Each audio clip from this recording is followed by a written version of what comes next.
WWE's Hall of Fame is going to be around SummerSlam now. And with an inductee that we're going to talk about probably the next time we talk about this, that's very fitting. But for this case, we have a man that basically reinvented his career from being a tag team wrestler to being someone that was on the chopping block to being one of the biggest stars in the Ruthless Aggression era. We're talking about the wrestling god himself, John Bradshaw Layfield. And honestly, you think about going into the past, I mean,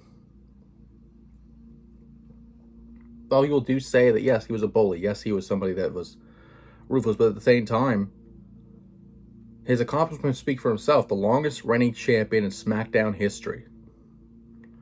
A man that basically reinvented his career. That was on the same chopping block as his friend Ron Simmons at the time in 2004 on SmackDown. I remember exactly because the next week we saw Bradshaw come out, cowboy hat, new theme, limousine, everything, coming out and having an incredible feud with Eddie Guerrero that honestly made his career, that honestly made him what he is today, as far as a wrestler, but as far as someone that we've seen over the past, been a great commentator, been a great, just a mouthpiece, and if anything is the reason that we have Tribute to the Troops, which due to this whole COVID-19 thing, probably won't happen this year, didn't happen last year, surprisingly, just for WWE just not wanting to do it, which was very odd, but nonetheless, looking at his career,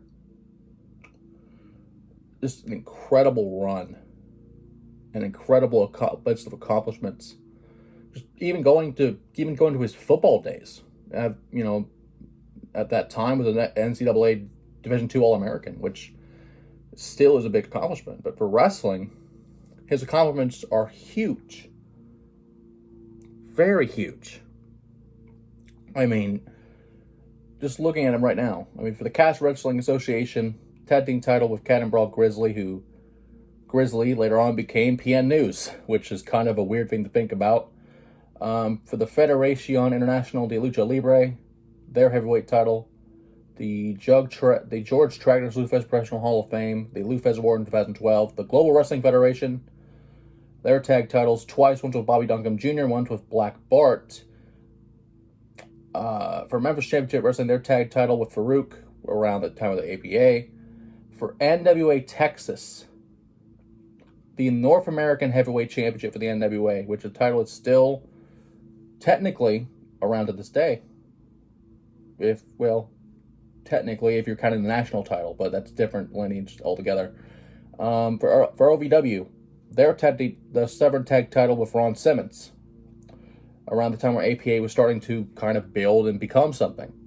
For PWI, for Personal Illustrated, number 5 in the 500 PWI 500 in 2005, and ranked 496, which is kind of low in my opinion, but the past 500 singing wrestlers in the PWI years is in 2003. For the United States Wrestling Federation, their tag title with the Equalizer.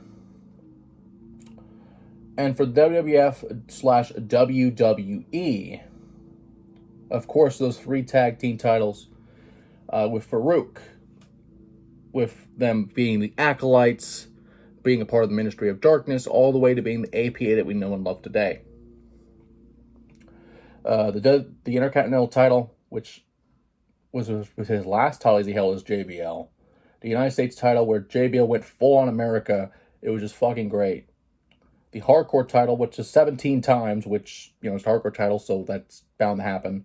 But at some point of that time as a Hardcore champion, JBL would kind of make a new Hardcore title.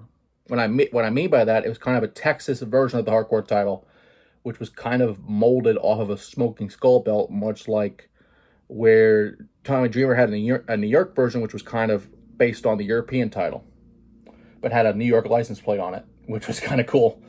A one-time European champion, the 12th Triple Crown champion in history, the 10th Grand Slam champion, of course, the WWE Championship.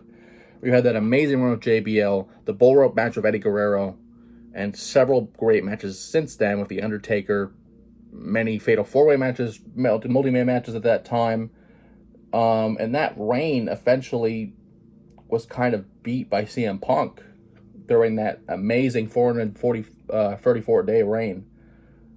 And a Slammy Award for the Best Web Show of the Year with Michael Cole and Ray Young for the Eddie Bill and Cole Show. And, of course, the Hall of Fame. But for Wrestling Observer Newsletter, which is where interesting, the best gimmick in 2004, which, again, was a resurgence of JBL, the birth of JBL, kind of. Going from a loudmouth Texan, just smash mouth, do whatever you want, to a successful New York Stock Exchange, real estate, just rich dude in general, kind of the modern day $1 million man if you think about it. And that kind of analogy was around the same time as Alberto Del Rio and many others. But if you think about someone that had, he really reinvented himself. He even had a cat for Orlando Jordan, the Bashams. We talked about, I think, last time, along with twins, but, that's a different story. But, just 2004, 2005 was the peak part of JBL, in my opinion. And of course, worst television announcer 2014, 2015. I don't care what you say. I fucking love it, Maggle. I fucking love it. Him being an announcer was fucking great. Worst work match of the year in 2002, which is an infamous match with Trish Stratus against Christopher Nowinski and Jackie Gata, Miss Jackie, on Raw of that year, which was not JBL's fault at all. It was not his fault at all. And the most disgusting promotional tactic, insulting fans who purchased the pay-per-view in 2014. I don't remember this at all. I don't remember that, but it's there. But again, JBL in himself was just a great career. And just thinking about all the things he did, whether it was on Raw, having that amazing pyro show, which basically made the mini Royal Rumble at that time, just surrounded the arena in clouds of smoke, of pyro, which was just fucking great. Just the celebrations were just great, and there were some controversial moments that we're not going to talk about due to what they were. But nonetheless, a man that should be celebrated, a man that should be a cornerstone of the modern day WWE as we know it. A man that honestly, a lot of people hate it, but now come to respect. JBL truly will be a wrestling god when he's inducted into the Hall of Fame.